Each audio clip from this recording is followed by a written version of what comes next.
আসসালামু আলাইকুম সম্মানিত দর্শক সকলকে জানাচ্ছি শুভেচ্ছা জানাচ্ছি। কিন্তু আমি ব্যক্তিগতভাবে কিন্তু ফ্রাস্ট্রেশনের মধ্যে আছি, খুবই সমস্যার মধ্যে আছি। কেন সমস্যার মধ্যে রয়েছি? বর্তমানে আপনারা জানেন, আমি আগের ভিডিওগুলোতেও দেখিয়েছি, আমরা কিন্তু হাঁসকে ইয়নের ডাক ফিড খাওয়াই।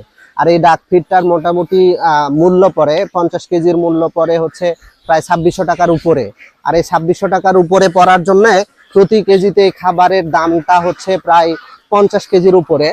এই 50 কেজির উপরে যে 50 টাকার উপরে পড়ে, 50 টাকার উপরে পড়ার কারণে এই খাবারটা খাওয়ায় আমাদের মোটামুটি এখন এখন আমরা যদিও ভালো বেনিফিট পাই, কিন্তু দর্শক আসলে বেনিফিট পাইলেও হবে কি দর্শক, এই যে দেখেন আমাদের খাবারটা, এই খাবারটা কিন্তু ইয়নের ডাক ফিড, এটা আমরা খাওয়াই।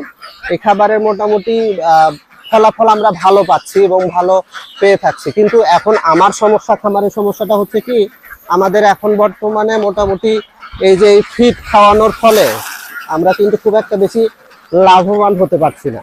এখন আপনারা হয়তো বলতে পারেন, কেন ভাই লাভবান কেন হচ্ছেন না? আসলে লাভবান না হওয়ার কারণটা হচ্ছে কি, আমাদের খামারে এখন মোটামুটি ডিমের প্রোডাকশনটা কম।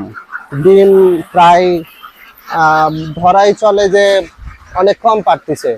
আর ডিম কম পারার কারণে আমরা কিন্তু লসের সম্মুখীন হচ্ছি। প্রতিদিন 100 কেজির মতো আবার খাবার লাগে, অর্থাৎ 2 বস্তা খাবারের প্রয়োজন হয়, কিন্তু পর্যাপ্ত পরিমাণে আমি ডিম পাচ্ছি না।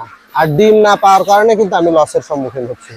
আমি আপনাদের জানাবো, যারা হাঁস খামারি হতে চান বা উদ্যোক্তা হতে চান, তারা কিন্তু বিষয়গুলো জেনে শুনে তারপরে হাঁস খামারে আসবেন। তা না হলে কিন্তু আপনি লসের সম্মুখীন হবেন। আশা করব বিষয়টা আপনার জন্য ভালো গুরুত্বপূর্ণ হবে। ধন্যবাদ সকলকে। আসসালামু আলাইকুম।